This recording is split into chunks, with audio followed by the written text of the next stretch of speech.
Prontinhos, pessoal? Prontos para a aula de hoje? Animados? Então vamos pegar nossas apostilas aí. Hoje nós vamos estudar aí a página 66 e 67 de nossa apostila. E vamos entender como que o Egito atual, como que é essa convivência, né? Atualmente do Egito e o Rio Nilo, como que o Rio Nilo influencia aí na vida nos dias atuais dos egípcios, certinho? Bom, mas antes de nós iniciarmos, vamos relembrar um pouquinho do que nós estudamos na aula anterior.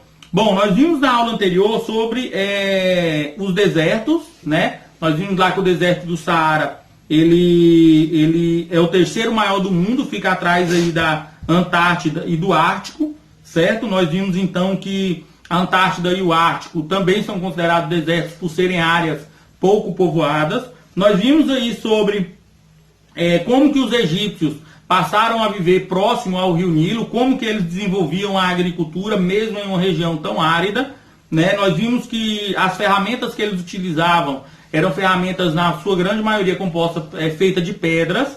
Vimos também que a agricultura deles baseava-se principalmente na plantação de trigo, cevadas e de frutas, né? E até cita-se o figo lá como uma das mais utilizadas na época, né? Vimos também sobre o trajeto que o Rio Nilo faz naquela região, na região desértica lá, iniciando-se lá no Burundi, né? E terminando, desaguando lá no mar Mediterrâneo, certinho? Bom, mas antes de nós iniciarmos aí a nossa aula de hoje, vamos fazer uma oração? Então feche seus olhos, oremos. Senhor Deus, amado e eterno Pai, nós te agradecemos, Senhor, pelas bênçãos, pela proteção. Agradecemos pela oportunidade que temos mais uma vez de podermos iniciar uma aula. Te pedimos a proteção, te pedimos também que cuide dos nossos familiares. É isso que te pedimos, agradecido, Senhor, em nome de teu Filho amado Jesus. Amém, Senhor. Bom, hoje o nosso estudo vai ser baseado aí nos textos da página 66, né, que finaliza aí na página 67, e nas atividades, né, 2 e 3 que nós temos aí da página 67, beleza? Então, muita atenção e acompanhe comigo aí na sua apostila. Olha só. O Egito atual e o Rio Nilo. O Egito atual é um país cuja população, em sua maioria, continua vivendo às margens do Nilo. As cheias do rio ainda hoje são importantes para a agricultura, que provê o sustento de parte dos habitantes da região. Primeiro ponto importante aqui que nós devemos observar, olha só. Lembra que quando nós fizemos o estudo dos povos mais antigos que viviam próximo ao Rio Nilo, eles dividiam as estações do ano em 3 estações do ano? Lembram disso? Temos até a tabelinha na página 65, onde diz que o primeiro período é a inundação, o segundo período é a semeadura e o terceiro período é a colheita. E aí a divisão nos meses do ano de cada uma delas. Então, olha só. O nosso texto aqui já começa nos dizendo que as cheias do rio ainda hoje são importantes para a agricultura, que provê o sustento de parte dos habitantes da região. Então, o primeiro ponto importante aqui de nós entendermos é que as cheias do Rio Nilo ainda influenciam diretamente na sobrevivência para o povo que vive ali próximo. Detalhe é que os produtos que eram cultivados naquele tempo era em grande parte trigo, cevada e frutas, certo? O nosso texto aí ele vai dizer assim, ó, os produtos agrícolas cultivados lá são o algodão, o trigo, o arroz, o trevo e as hortaliças. Então, mudou-se um pouco do que se produz naquela região, mas, por exemplo, o trigo continua sendo uma base importante para a agricultura naquela região próxima ali ao Rio Nilo, beleza? Então, olha só, continuando aí, ó, ao longo do século XX, foi construída a barragem de Assuã, na primeira catarata do Nilo, para aumentar a produção agrícola. Essa represa permite controlar as cheias do rio, obter água para irrigação, mesmo em períodos de seca, e gerar energia elétrica para favorecer a crescente população urbana. Bom, nós sabemos que a humanidade ela passou por muitas transformações desde as primeiras sociedades, né, lá próximas do Rio Nilo até os dias de hoje. Assim como nós também, né, nós tivemos um impacto ambiental muito grande, né, um impacto muito grande aí no Rio Tocantins, quando houve a construção dos anos 2000 para cá das barragens, né, da Serra da Mesa, da Enerpeixe, da usina de Lajeado. Então, quando houve a construção dessas usinas, represou-se a água. O intuito é produção de energia e controlar a cheia dos rios, para que além da produção de energia também seja seja utilizada a água para a agricultura. No Rio Nilo foi feita a mesma coisa, olha só, foi construída uma barragem aí, né, chamada de barragem de Assuã, e essa barragem, ela fez com que aumentasse a produção agrícola, e além disso ela permitiu controlar as cheias para obter água, tanto para irrigação, né, como também manter água para os períodos de seca, e também gerar energia elétrica, né, para favorecer a crescente população urbana, ou seja, para favorecer a população que vive ali próximos do Rio Nilo. A contenção das águas criou um enorme reservatório chamado Lago Nasser, em homenagem ao governante que iniciou a construção da barragem em 1960. Nós temos aí algumas imagens, né, temos aí uma imagem que mostra, né, como que essa barragem foi construída aí, né, a maneira com que ela represa a água, para que essa água possa ser utilizada aí pela população. Houve impacto ambiental? Com certeza, né? Que impactos são esses? Nesse momento nós não vamos nos aprofundar muito, que vai ficar um pouquinho aí para você realizar uma pesquisa logo mais à frente, certinho? Bom, mas olha só, impacto ambiental, vai falar exatamente sobre isso, ó. A cada ano, na época da cheia do Nilo, a areia, a argila e o limo formavam uma rica composição fertilizante que se depositava nas margens do rio após as inundações. Com a construção da barragem de Assuã e o acúmulo de água no Lago Nasser, esses componentes fertilizantes passaram a ser depositados não mais nas margens do rio, e sim no fundo do lago, prejudicando a qualidade das terras antes usadas para as plantações. Atualmente é necessário fazer uso de fertilizantes industriais para garantir a produção agrícola. Lembra que o tio falou sobre a questão dos impactos ambientais? O impacto ambiental principal no Rio Nilo aí foi exatamente essa questão dessa composição, né? As águas do Rio Nilo com as cheias, quando ele esvaziava, ficava uma lama, né? Uma mistura que era tida como fertilizante para a produção agrícola. Com a construção da barragem, ao invés dessa lama ficar às margens do rio, ele passou a ficar no fundo do lago. E isso fez com que os agricultores precisassem agora usar fertilizantes aí, né, para poder manter as suas produções agrícolas, porque a terra deixou de ter aquele fertilizante natural que o Rio Nilo criava para que as plantações fossem feitas ali.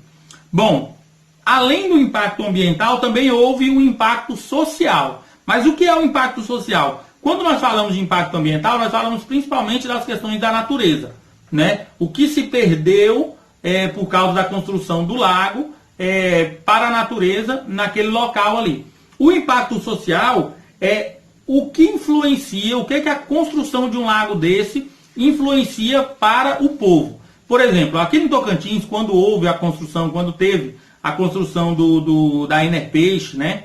Aí próximo da cidade de Peixe, assim também como a do Lajeado, lá próximo a Palmas, houve um impacto ambiental e também um impacto social. O impacto social que nós podemos usar como exemplo foram os ribeirinhos, né? Que são aquelas pessoas que moravam ali próxima do rio, né? Que tiveram que mudar de lugar porque o rio iria encher e iriam tomar aquelas terras onde eles viviam. Então eles tiveram que mudar de lugar. Isso é um impacto social, ou seja, a construção do lago influenciou na vida das pessoas, as pessoas tiveram que mudar do lugar onde elas viviam para outro lugar, para que dessa maneira eles pudessem manter as suas vidas. Bom, e na questão do lago do lago de Nasser, né?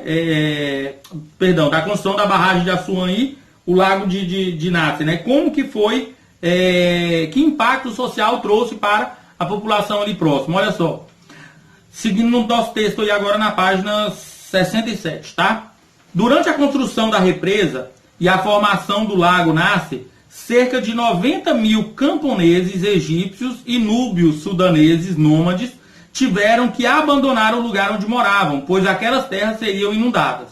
O antigo templo egípcio de Abu-Sipeu, construído no século 13 a.C., também teve que ser deslocado para não desaparecer como patrimônio histórico. Então, com a construção do lago, cerca de 90 mil camponeses egípcios e núbios sudaneses, né, que eram nômades, tiveram que mudar de lugar, tiveram que sair do lugar onde eles viviam e mudar para outros locais, porque aquelas áreas onde eles viviam iriam ser inundadas.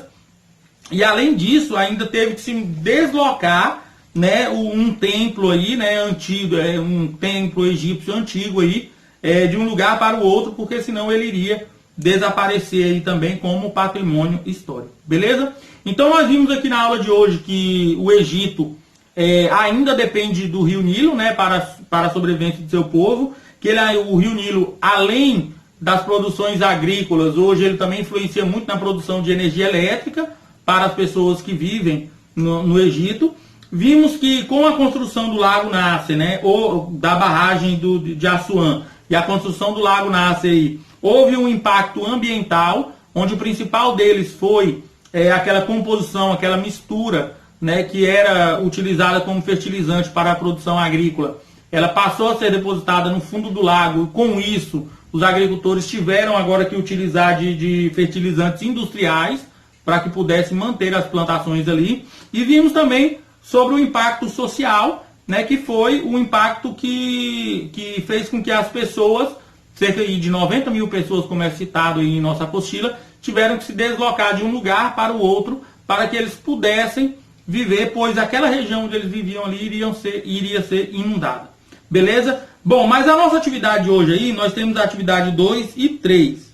Né? A atividade 2 e 3 diz assim, ó: compare a forma como as águas do Rio Nilo eram utilizadas pela antiga civilização egípcia e como são usadas na atualidade. A diferença, quais? Lembra que o tio falou? Nós iremos ver um pouquinho mais sobre como que o Egito utiliza a água do Rio Nilo nos dias atuais. Então agora você vai fazer essa ligação. Como que o povo antigo, né, e aí você vai ver na página 65 aí, né, como que o povo antigo utilizava-se das águas do Rio Nilo e como que hoje essas águas são utilizadas. E vai fazer uma comparação de como era utilizado e como é utilizado nos dias atuais e vai responder aí essa questãozinha para o tio, beleza? Se for preciso, pode sim fazer. Então é isso. Aí na atividade número 3, você vai ela diz assim, ó: o historiador grego Heródoto, né, que viveu aí de 485 a 420 a.C., afirmou que o Egito é uma dádiva do Nilo. Nós falamos sobre isso na aula anterior. Apresente uma possível razão para ele ter feito essa afirmação. Lembra que o tio citou que dádiva é presente, uma oferta, um brinde? Então, quem teve essa fala foi o historiador grego Heródoto. Você vai tentar explicar com as suas palavras, certo? Diante de tudo que nós estudamos nessas duas aulas, o porquê que Heródoto ele citou essa fala, né? Egito é uma dádiva do Nilo. Por que que ele tinha por que que ele faz essa referência aí como o Egito sendo uma dádiva do Nilo, beleza? Você pode utilizar aí das suas palavras para responder essa questãozinha aí, certinho? Bom, a parte do investigue, você irá realizar no seu caderno. Então você vai pegar o seu caderninho de história, colocar o cabeçalho bem bonitinho e vai responder essas duas questõezinhas aí, tá? Para o tio, no seu caderno de história. Olha só, a primeira diz assim, ó: no Brasil também há represas. Cite o nome de duas delas e a razão de existirem. Bom, nós temos algumas represas, por exemplo, aqui dentro do nosso estado. Então você vai pesquisar, tá? Não necessariamente é preciso ser do nosso estado, tá? Então você vai pesquisar e vai responder essa questãozinha aí. A questão número 2 diz: essas represas causaram diversos impactos sobre o ambiente físico e humano da região. Por quê? Bom, lembra que nós falamos sobre o impacto ambiental e o impacto social lá do Rio Nilo, né, com a construção do lago lá, com a construção da barragem de Assuã, a construção do lago de Nasser, houve um impacto ambiental e um impacto social. Dentro disso, você vai pesquisar aí uma represa, né, como que ela foi construída, e vai dizer se houve impacto sobre o ambiente físico e sobre o ambiente humano, ou seja, impacto ambiental e impacto social, certo? Na região onde esse lago que você pesquisou aí, onde esse lago existe, beleza? Então por hoje é isso, tá? Qualquer dúvida podem entrar em contato com o tio Cláudio, a gente está aqui sempre para ajudar, certinho? Fiquem com Deus e até a próxima aula.